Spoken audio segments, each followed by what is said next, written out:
Que Dieu vous bénisse abondamment, bien-aimés frères et sœurs, téléspectateurs de la radio-télévision Voix de la Croix. Bienvenue à ce nouveau numéro de l'entretien de la RTVC. Aujourd'hui, nous jeterons un regard analytique sur quelques faits qui ont marqué l'actualité de l'Église, particulièrement au niveau de la jeunesse, et sur des faits qui ont marqué l'actualité mondiale. En première position, nous parlerons du disciple et de l'excellence académique. Quelles sont les implications rattachées à l'excellence académique dans la vie de toute personne appartenant au Seigneur Jésus-Christ dans cette société qui est influencée par un changement de paradigme où l'intellect prend très souvent le dessus sur les choses spirituelles. Aussi, nous parlerons de la crise à coronavirus qui semble être en train de s'éteindre tout en étant bien sûr d'actualité. Qu'est-ce qu'on peut dire par rapport à l'effet de cette crise sur l'économie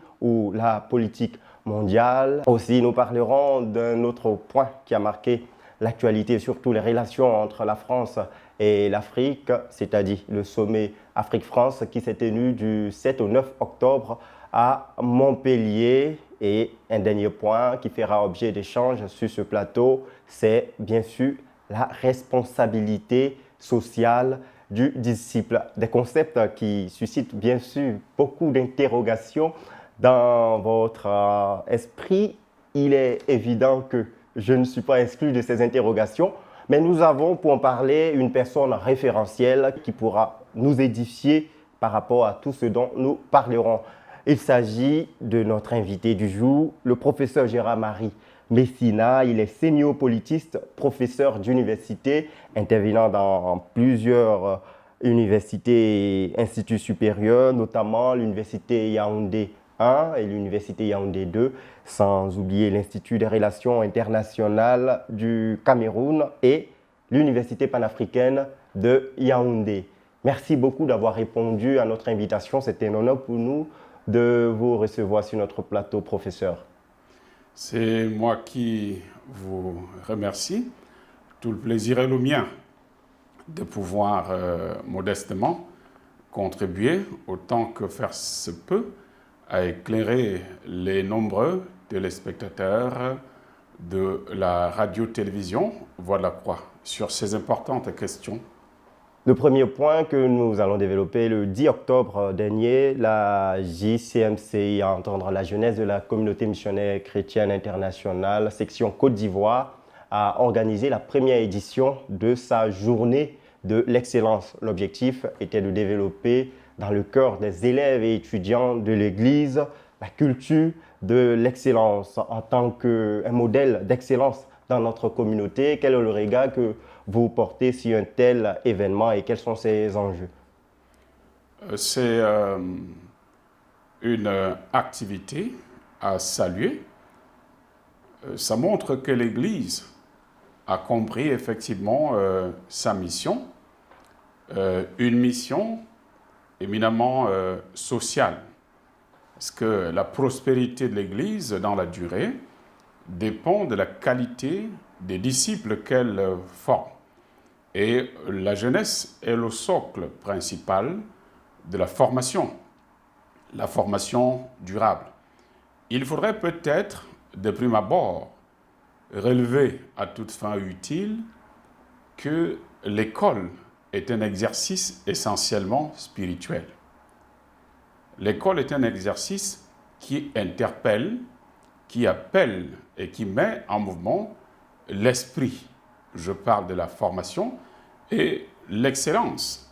C'est le résultat de la manifestation la plus ouverte d'un effort constant dans une activité, dans une mission que l'on s'est donnée et qu'on peut également recevoir de la part des maîtres. Et pour revenir justement à la question de la démarche du disciple, la démarche du disciple se caractérise par l'acceptation d'une sorte de package d'instructions. Le package d'instructions donné vise à permettre aux disciples effectivement de marcher sur un chemin et qui lui est tracé par un maître, donc un plus mûr que lui sur le plan spirituel, et qui a l'avantage d'avoir parcouru déjà dans le chemin du combat pour la foi, dans le chemin du combat pour le salut, disais-je, un maître qui a déjà parcouru une certaine distance et qui donc, bien évidemment, est bien placé pour communiquer aux disciples des astuces, des clés, des stratégies pratiques devant lui permettre d'éviter certains écueils que le maître a connus lui-même. Pour revenir justement à la question de l'excellence de manière centrale, je relevais justement l'importance d'y souscrire, puisque le disciple est supposé recevoir une formation intégrale.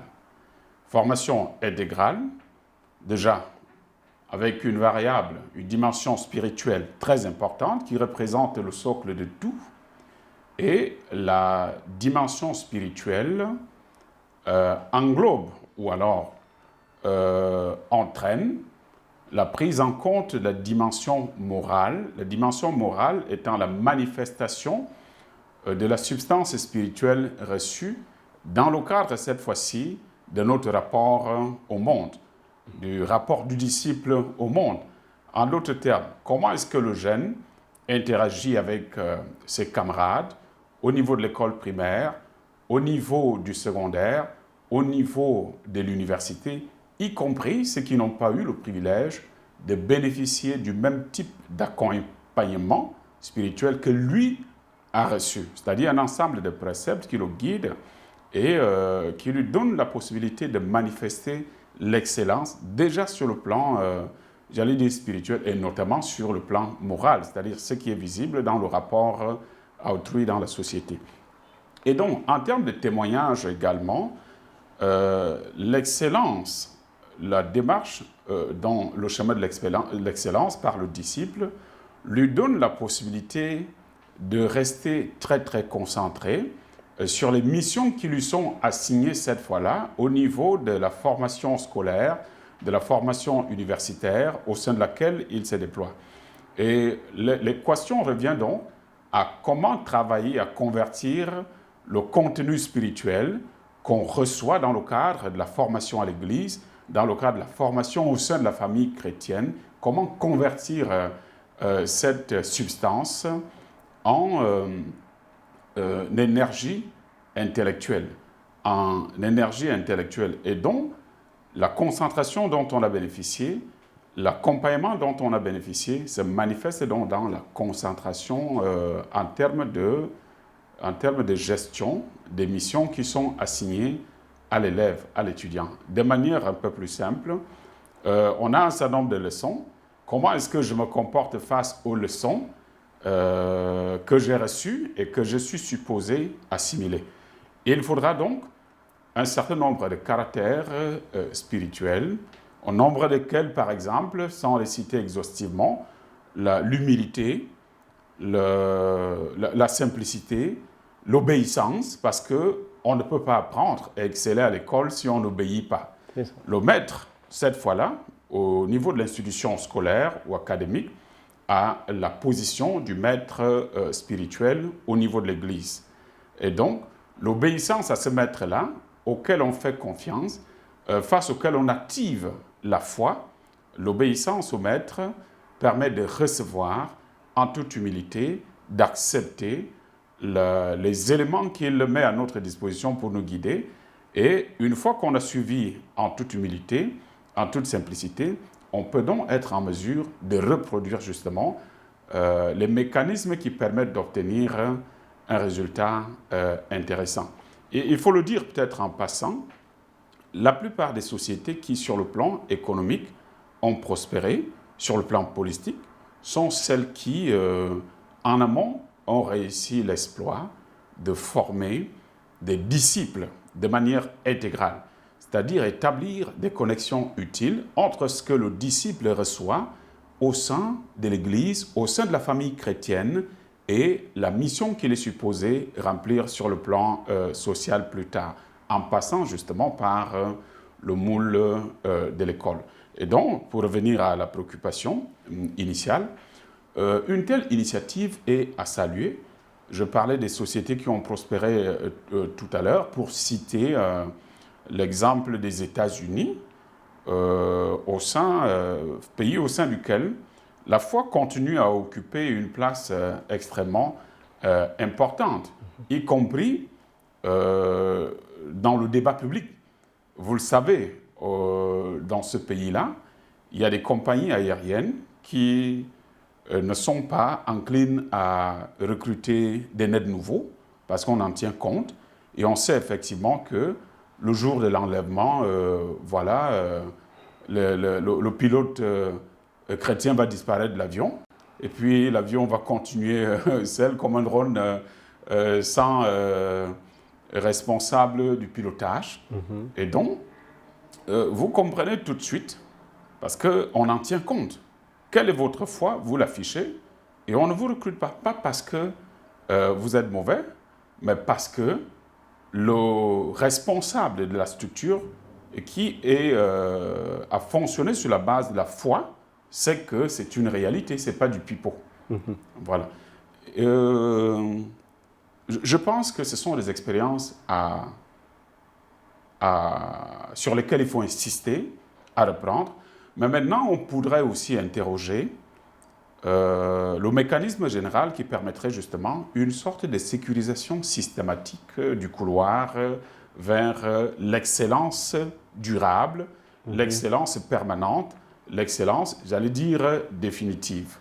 Un autre modèle est à examiner. Le Nigeria, en la matière, est assez avancé.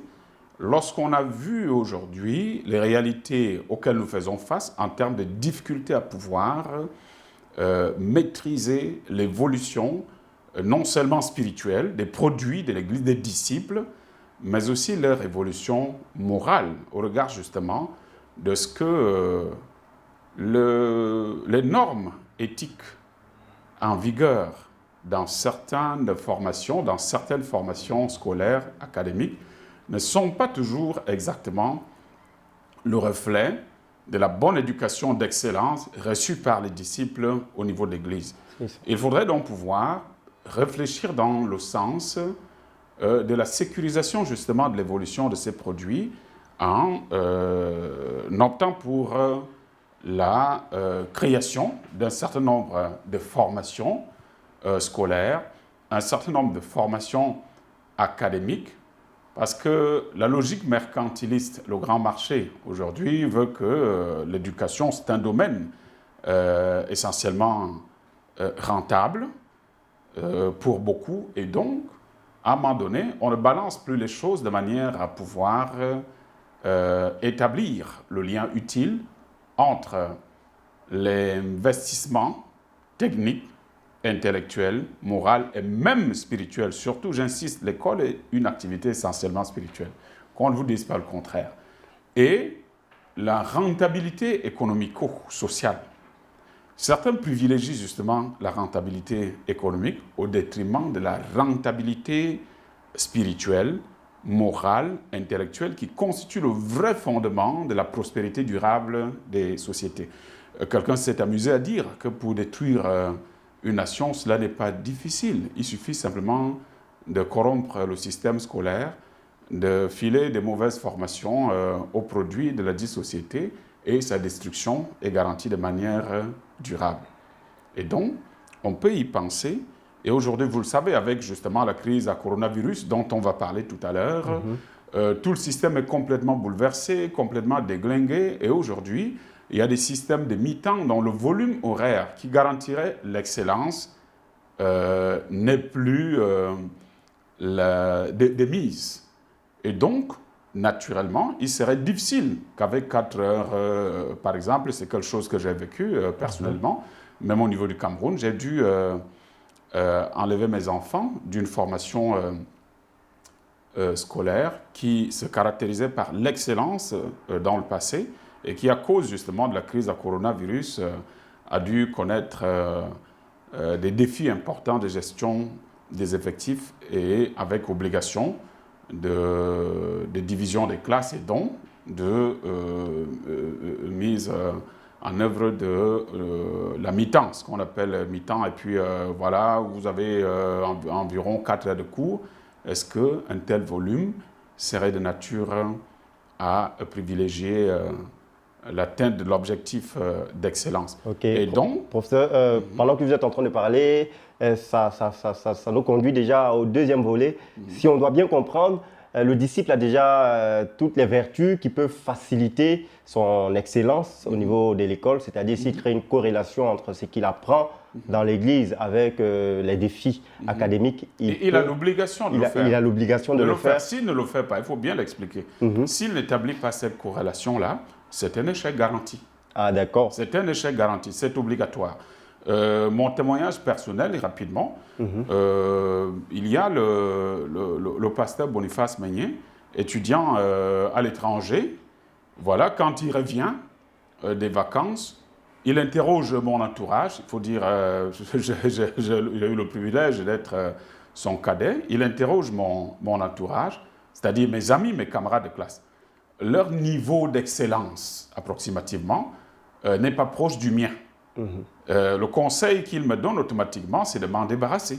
C'était un choc extrêmement difficile à gérer pour moi. Comment me convaincre de me débarrasser de ce qui représente mon entourage, dont la stabilité de ma personne au quotidien? C'est avec que je joue, je fais presque tout. Mais je me suis plié à l'exercice parce que c'était mon modèle et il est resté dans le cadre de la formation du disciple intégral, donc y compris la dimension scolaire. Donc, la mise en œuvre du conseil qu'il m'avait donné m'a permis de me détacher de ces gens-là. Et puis, la solution était là. Il m'a demandé de chercher une nouvelle gamme d'amis, c'est-à-dire des gens qui étaient très concentrés à l'école, très appliqués, et qu'il fallait que je négocie l'amitié avec eux. C'est ce que j'ai fait. Et ceux-là sont restés mes amis jusqu'à ce jour, et ils ont tous réussi. Nous avons tous approximativement réussi. Pour la plupart, c'est des docteurs d'université. Même ceux qui s'étaient découragés, à un moment donné, je leur ai tendu la main et ils se sont rattrapés. Et aujourd'hui, ça va. Donc, nous voyons clairement que le disciple a non seulement toutes les vertus qu'il faut pour réussir, tant dans l'Église qu'au niveau académique, et il a en même temps une obligation de réussir parce qu'il n'aura pas d'excuses. Et il y a le professeur Zacharias Tanefumo, le fondateur de l'œuvre, qui a écrit un livre sur The Art of Working Hard, l'art de travailler dur. Et le travail dur, opéré sur le plan spirituel, impacte toute la vie et se poursuit sur toutes les options de gestion de sa vie. Et comme vous le savez bien, c'était un grand universitaire. Il partait d'une nuit de prière pour le laboratoire de chimie. Donc là, de travailler dur, c'est une culture qui relève de la gestion de son esprit. Voilà.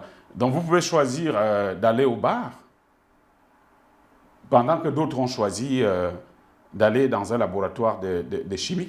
Et avant le laboratoire de chimie, c'était la nuit de prière. Donc la façon dont on gère son temps détermine justement la façon dont on va gérer sa vie avec tous les cycles. Je l'enseigne aux étudiants. La vie, c'est un ensemble de cycles de 7 ans. De 0 à 7 ans, premier cycle, de 7 à 14 ans, deuxième cycle, de 14 à 21 ans, c'est le troisième cycle. Et puis, on est supposé aller à l'université ou plus tard à 21 ans.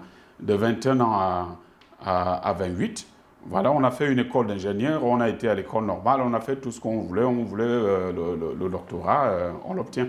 Lorsqu'il y a un petit décalage, on le rattrape. Après, vous allez de 28 à 35 ans, de 35 à 42 ans, de 42 ans à 49 ans. Voilà, de 49 à 59.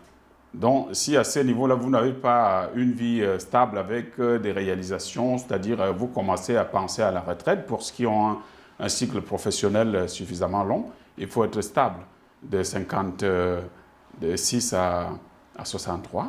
Donc, vous jouissez de tout ce que vous avez investi, vous récoltez, vous redistribuez les dividendes de la prospérité de votre excellence aux autres. ainsi de suite, ainsi de suite. 63 à 70, 70 à 77, voilà, 77 à 84 pour ceux qui ont beaucoup de prospérité, ainsi de suite, ainsi de suite. C'est un ensemble de cycles. Donc, lorsque vous abordez un cycle, vous l'examinez avec votre plan d'action qui a un fondement essentiellement spirituel. Et le reste est su après. D'accord. Donc, les réalisations sociales sont les fruits de la fondation spirituelle bâtie et posée par le disciple. Voilà, là, donc au niveau intellectuel et au niveau individuel, pardon, c'est bien saisi. Le disciple a tout ce qu'il faut pour réussir. Mais vous avez abordé quelque chose de très intéressant qui nous invite à nous interroger tous, étant donné que le monde, disons-le, est beaucoup concentré sur le caractère mercantile, sur le caractère financier. Et donc, il y a une grande négligence de tout ce qui est spirituel, moral et, disons-le, intellectuel. Est-ce que vous n'êtes pas indirectement en train d'inviter l'Église à appliquer sa responsabilité sociale même pas indirectement, c'est une invite très directe. L'Église doit porter systématiquement sa responsabilité. En construisant des écoles, par exemple. En construisant des écoles. C'est une erreur monumentale liée à une certaine forme d'évangile qui a circulé à un moment donné. Bon, c'est un problème d'interprétation. C'est-à-dire, et à un moment donné, ça se comprend. C'est tout à fait normal. Lorsqu'on est dans le feu du Saint-Esprit, le bon feu du Saint-Esprit, ce à quoi on aspire, c'est d'aller rejoindre le Seigneur tout de suite. Bon, maintenant, nous avons un défi. Travailler à la pérennisation de l'œuvre, quitte à ce que nous libérions le plancher, nous-mêmes, le moment venu, mais il est de la décision de Dieu, de sa souveraineté, de savoir quand est-ce qu'il met un stop final, définitif, mais en attendant, il faut travailler de manière à garantir la durabilité de l'investissement spirituel fait en amont. Donc, de manière claire, la responsabilité sociétale de l'Église et donc de ses leaders devrait conduire à la mise en place des formations qui garantissent justement la protection j'allais dire, de l'investissement en les disciples. Si on est appelé et allé dans des formations où l'éthique même, les valeurs morales, je ne dis pas spirituelles, ne sont pas la préoccupation justement des promoteurs, c'est un problème. Parce qu'il faut le dire, ceux qui n'ont pas le privilège de bénéficier d'une fondation spirituelle de départ, ne serait-ce qu'à un moment donné, en termes de conformation aux exigences des normes de la société, aux exigences morales, en termes justement de participation à la gestion du bien commun, parce qu'à un moment donné, l'esprit interpelle tout le monde. C'est-à-dire le discipolat interpelle tout le monde. Lorsqu'on demande aux gens de ne pas voler, en fait, on ne leur dit pas autre chose en dehors de ce à quoi l'Église invite le disciple de départ. C'est-à-dire ne pas faire quelque chose qui soit à l'encontre des exigences de Dieu en termes de gestion du patrimoine qu'il a cru devoir mettre à la disposition des humains qu'il a créés.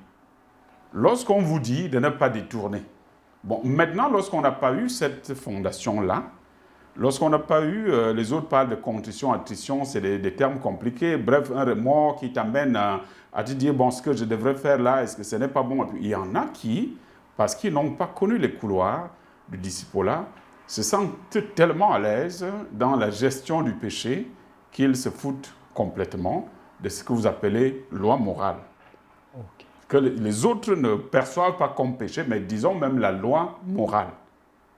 Mais en fait, violer la loi morale sur le plan social, sur le plan politique, sur le plan économique, ne renvoie à rien d'autre que commettre un péché qui va contribuer à, j'allais dire, à la déstabilisation d'un plus grand nombre.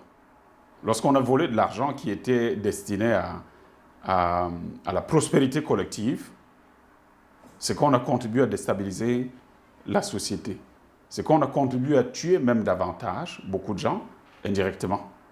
Donc la responsabilité de l'Église et donc de ses leaders est tellement importante qu'aujourd'hui, il faut une approche qui ne relève pas d'un suivisme simple. Les gens, là, dans la plupart des cas, veulent simplement se conformer aux exigences des autorités publiques et puis tout ça. Le problème n'est pas la conformation aux autorités publiques. Le problème, c'est le respect de la loi qui régit le fonctionnement du pays.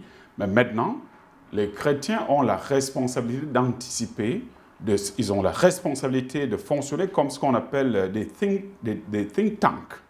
Donc, des sociétés de production, des sociétés de production de l'intelligence collective qui guident les sociétés, qui guident les pays. Donc, à un moment donné, il faut être des centres de production de solutions, parce que le monde est fatigué. D'accord. Le président Biya avait sollicité il y a 2 ans, au Cameroun, la contribution des leaders spirituels pour l'invention d'une société nouvelle. Lorsqu'on atteint des niveaux de corruption critiques, on a besoin des gens qui servent d'arbitres sociaux, d'arbitres moraux.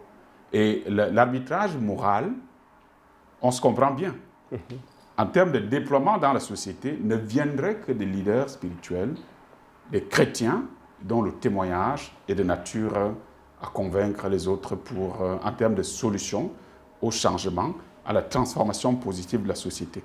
Le Nigeria avait atteint un niveau tellement critique en termes de corruption morale qu'on a dû s'asseoir pour dessiner le profil qu'il fallait pour le nouveau Nigérian, afin de recommencer une société entière qui ressemblerait à une société humaine.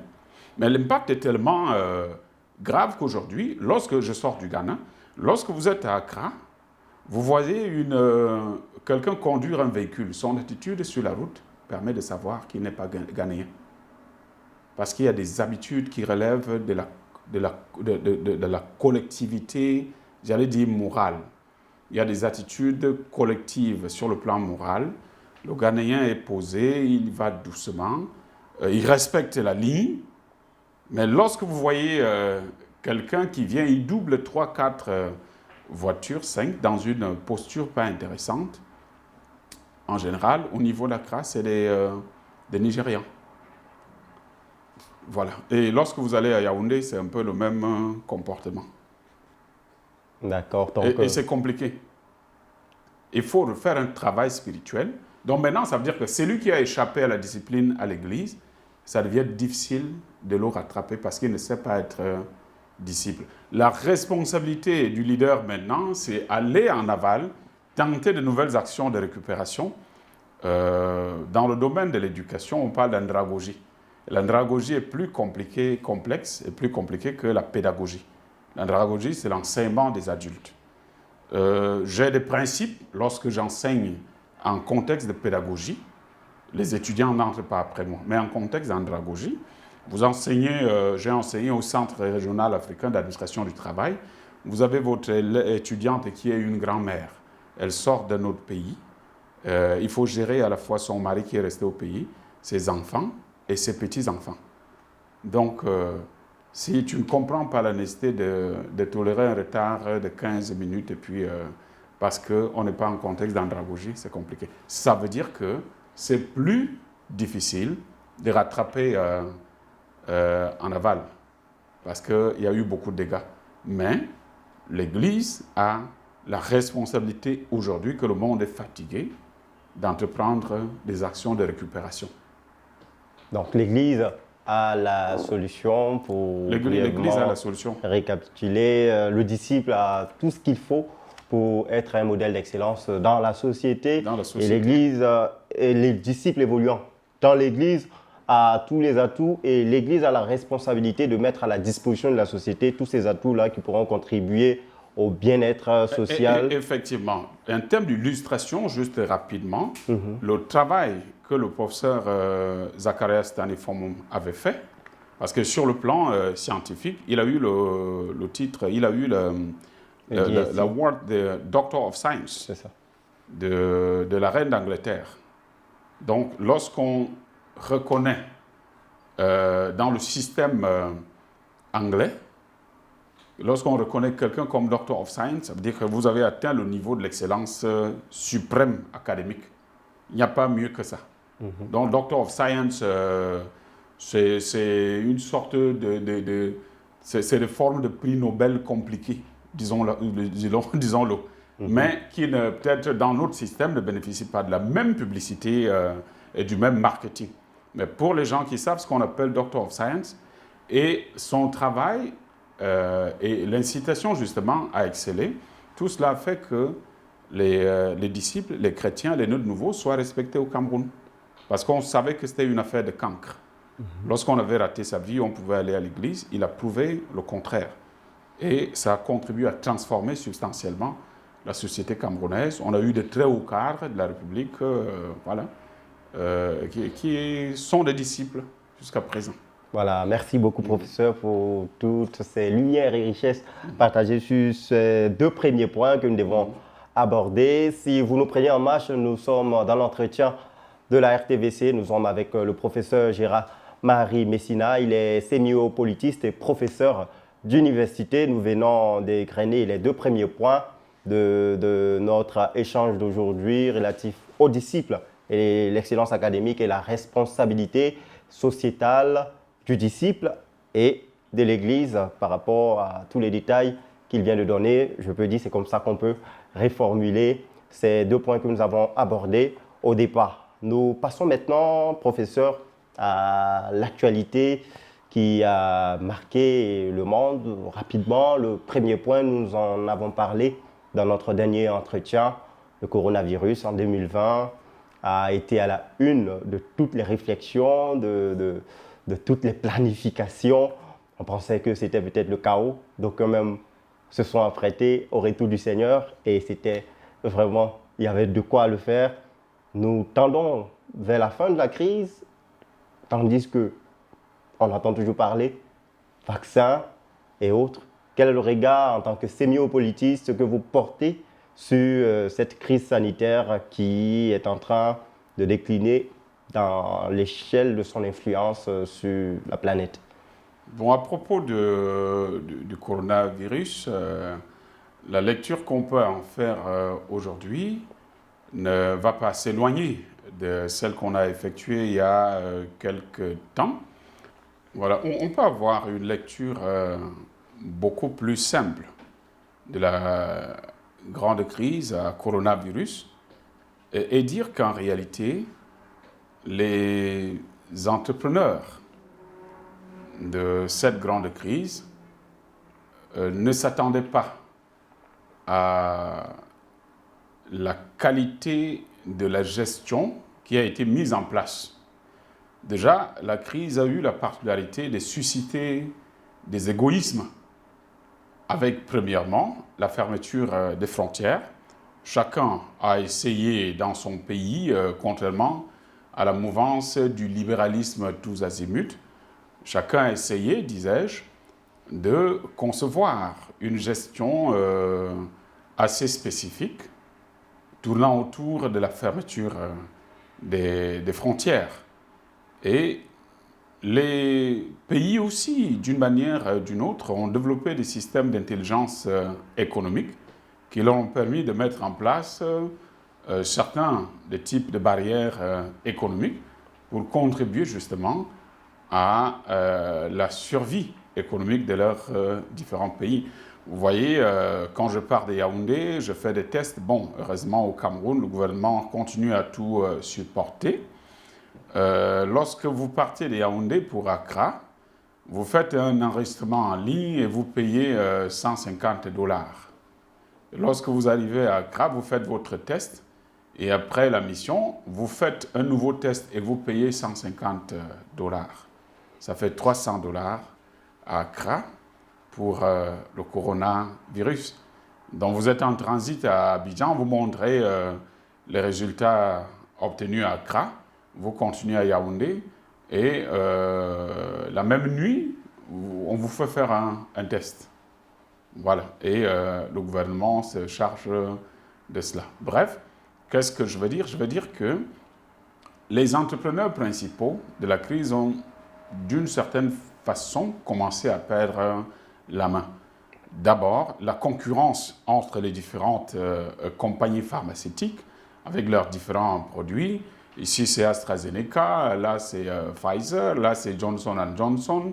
Après, on vous dit que c'est celui-ci qui est plus intéressant que l'autre, et ainsi de suite. Et puis, bon, à un moment donné, la dimension mercantiliste émerge et prend le contrôle. Donc, on réfléchit moins sur la possibilité d'éteindre la crise que de la gérer durablement avec les implications économiques qui en découlent. Et la grande leçon à tirer aujourd'hui, c'est que justement, le débat même autour du vaccin, à un moment donné, on vous dit, bon, eh bien, si vous n'êtes pas vacciné, vous n'aurez pas accès à un certain nombre de pays. Bon, en France et dans certains pays, beaucoup de pression. À la fin, des résistances commencent. Les gens qui sont du corps médical eux-mêmes, je ne sais pas pour quelle raison, ils estiment que ce n'est pas nécessaire. Bon, d'autres, aujourd'hui, les arguments viennent qui montrent que, mais à partir du moment où le vaccin n'empêche pas d'être contaminé, quel est l'avantage systématique qu'on a à être vacciné? Bon, sinon à être peut-être un peu plus protégé que les autres, d'après l'argument de certains, et les vaccinés seraient donc responsables de la circulation continue du virus, dit-on, avec les nouveaux variants qui viennent donc des vaccinés en fonction des différents environnements. Bref, la grande leçon, c'est que Dieu continue à garder la main sur le monde entier, sur l'humanité. Lorsque nous avons fini de nous embrouiller, le résultat à la fin, c'est que nous n'avons pas de solution à ce que nous avons cru inventer nous-mêmes pour gérer le monde à notre guise. Donc c'est la leçon qu'on peut en tirer aujourd'hui. On ne peut pas dire que la crise s'est estompée, mais on peut dire que Dieu prouve le contraire de ce que les humains ont voulu imposer, en montrant effectivement au grand jour qu'en réalité, comme toujours, beaucoup d'enjeux économiques derrière l'affaire.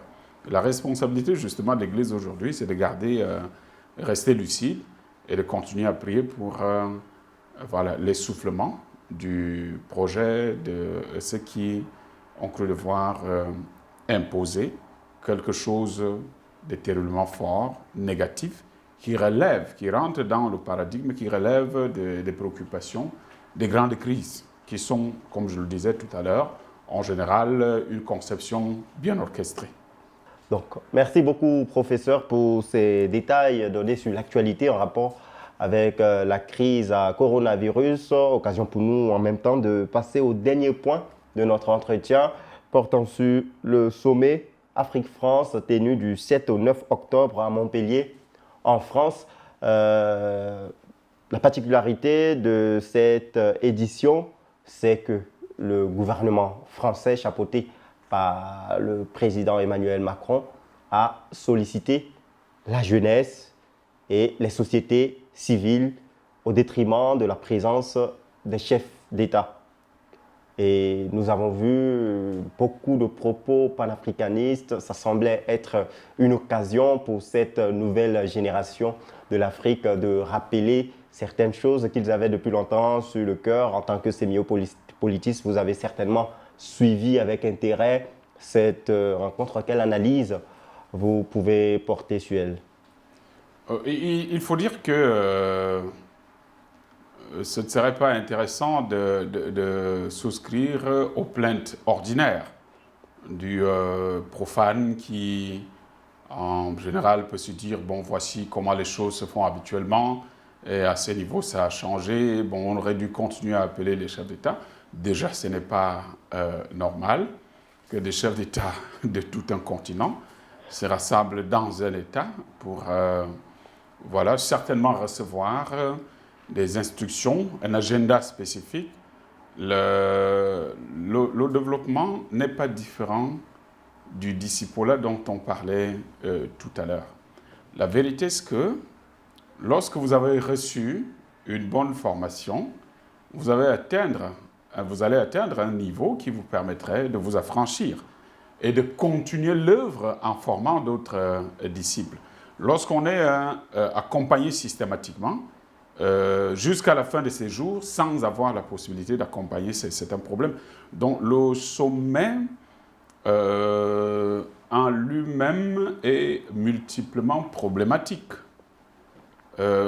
Et il fallait s'y attendre. C'est une forme de crise parce que la plupart des chefs d'État africains concernés sont des gens extrêmement mûrs et qui ont vu des vertes et des pas mûres. Et donc, du coup, il y en a qui s'interrogent fondamentalement sur ce qu'apporterait le jeune président français et qu'il n'est pas encore vu pendant toutes ces années. Et le débat se déporte donc, à mon humble avis, dans le champ de la question de la légitimation. Autant la France cherche un nouvel espace de légitimation de ses actions en Afrique, espace géographique et psychologique bien évidemment, et cet espace psychologique, il faut le chercher auprès d'une jeunesse qu'elle a cru devoir, la France, inventer elle-même. Une jeunesse qui relèverait d'une société civile taillée à la dimension de ses exigences et de ses visées, c'est-à-dire la fabrication d'une nouvelle élite africaine qui serait disposée justement à recevoir les nouvelles orientations économico-diplomatico-politiques de la France pour un nouvel agenda. Parce que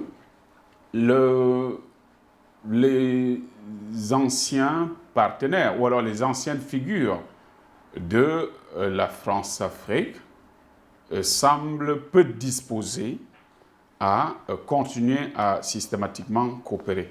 Maintenant, l'équation, c'est le principal entrepreneur politique qui a eu la charge, le Camerounais et l'historien politologue Achille Mbembe, de faciliter, a la particularité d'avoir lui-même changé de ton entre-temps.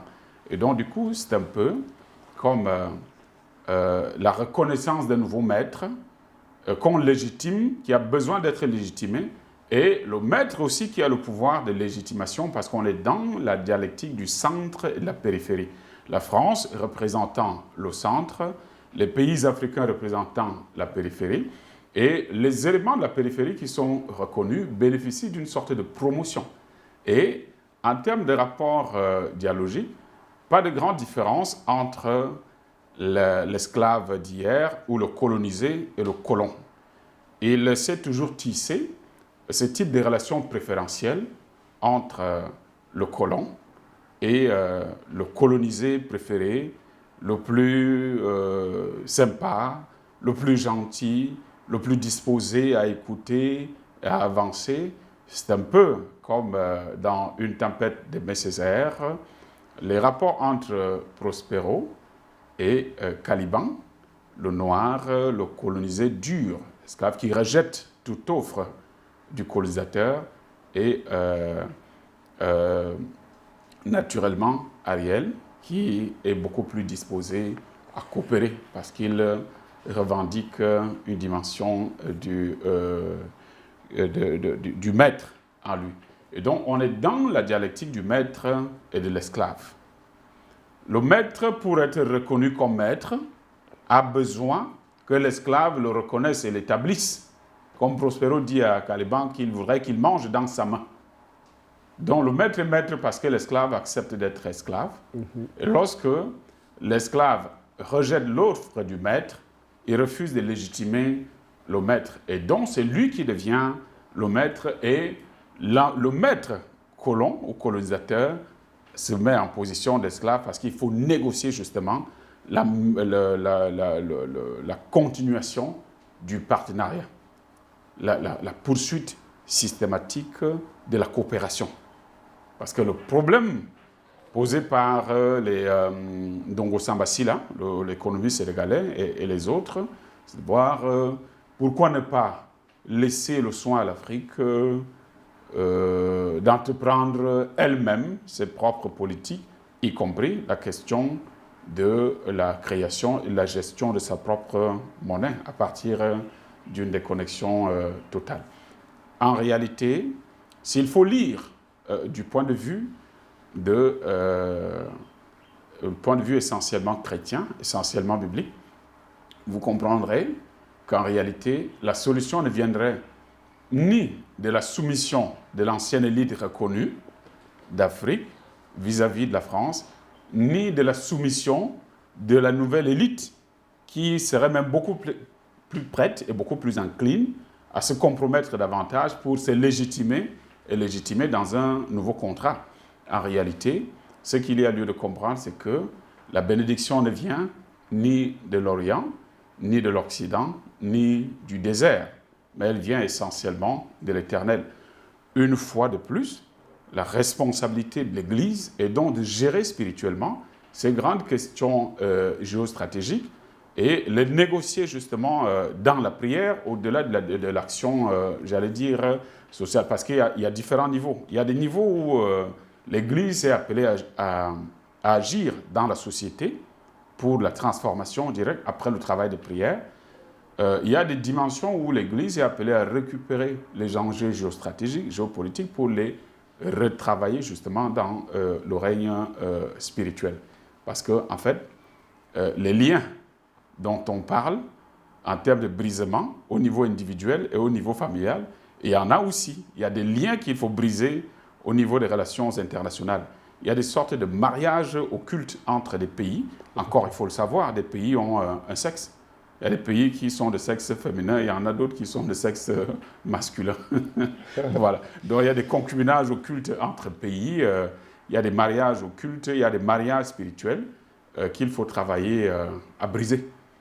Sinon, comment comprendre le changement radical de quelqu'un comme Achille Mbembe, qui a acquis sa notoriété académique par la rigidité, la rigueur de ses travaux, le caractère acerbe de ses critiques vis-à-vis de l'entreprise coloniale. Donc qu'il en soit aujourd'hui à faciliter justement le renforcement des liens coloniaux, devrait amener à pouvoir s'interroger au-delà de la dimension purement académique. Voilà.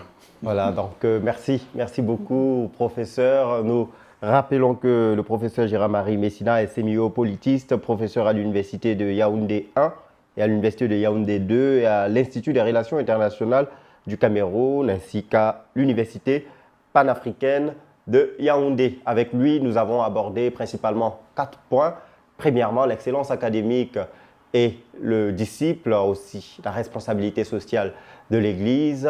Enfin, nous avons fait un point des faits qui ont marqué l'actualité mondiale, notamment où en sommes-nous de la crise de coronavirus et quel regard analytique portons-nous sur le sommet Afrique-France tenu, rappelons-le, du 7 au 9 octobre à Montpellier. Encore une fois, merci beaucoup, professeur, d'avoir été avec nous. Nous avons été enrichis et nous pensons que c'est avec beaucoup d'impatience que nos téléspectateurs attendront la prochaine rencontre et le prochain entretien parce qu'il ne manquera pas de faits d'actualité à décortiquer sur notre plateau. Pour conclure, quel est votre mot de fin? Je vous remercie une fois de plus de l'opportunité qui m'est donnée de contribuer modestement à éclairer les nombreux téléspectateurs de la radio-télévision Voix de la Croix. Je crois, par la grâce de Dieu, pouvoir continuer à travailler, à partager, et à contribuer autant que faire se peut au décortiquage, à l'interprétation d'un certain nombre de phénomènes sociaux qui exigent une certaine dimension intellectuelle. Je voudrais aussi saluer l'excellent travail que vous abattez. Les échos sont de plus en plus nombreux, positifs, qui apprécient justement cette œuvre. La responsabilité sociale du chrétien dont nous parlions tout à l'heure, c'est cette éducation de masse qui manque le plus aujourd'hui, parce que le combat à l'heure actuelle, c'est de porter sur le terrain de la gestion de l'information. Donc on travaille au quotidien à fabriquer le mensonge, à le disséminer pour abrutir les masses, les fragiliser, inciter à la production de crises. Donc le contre-travail fait par cette merveilleuse chaîne de télévision est effectivement à saluer. Et il est de notre devoir non seulement de prier pour la pérennité de cette œuvre, mais aussi il nous incombe de travailler de manière opérationnelle pour techniquement contribuer à sa durabilité. Et je crois qu'il y a beaucoup de questions que nous aurons l'occasion d'aborder. Et ma prière est que de manière systématique, nous travaillons à une programmation assez régulière qui nous permettra justement d'adresser ces importantes questions qui, par la grâce de Dieu, bénéficieront d'une lecture et donc d'une interprétation différente, de manière à pouvoir édifier un plus grand nombre, et de manière à contribuer justement à changer la perception que ceux qui hésitent encore ont de la chrétienté. Merci encore une fois, professeur. Et voilà, c'était pour nous un honneur d'être avec vous, valeureux et précieux téléspectateurs de la radio-télévision Voix de la Croix. C'était l'entretien de la RTVC avec le professeur Gérard-Marie Messina. Rendez-vous est pris pour un prochain numéro. D'ici là, portez-vous bien et restez connectés sur les antennes de la RTVC, la chaîne de la Bible.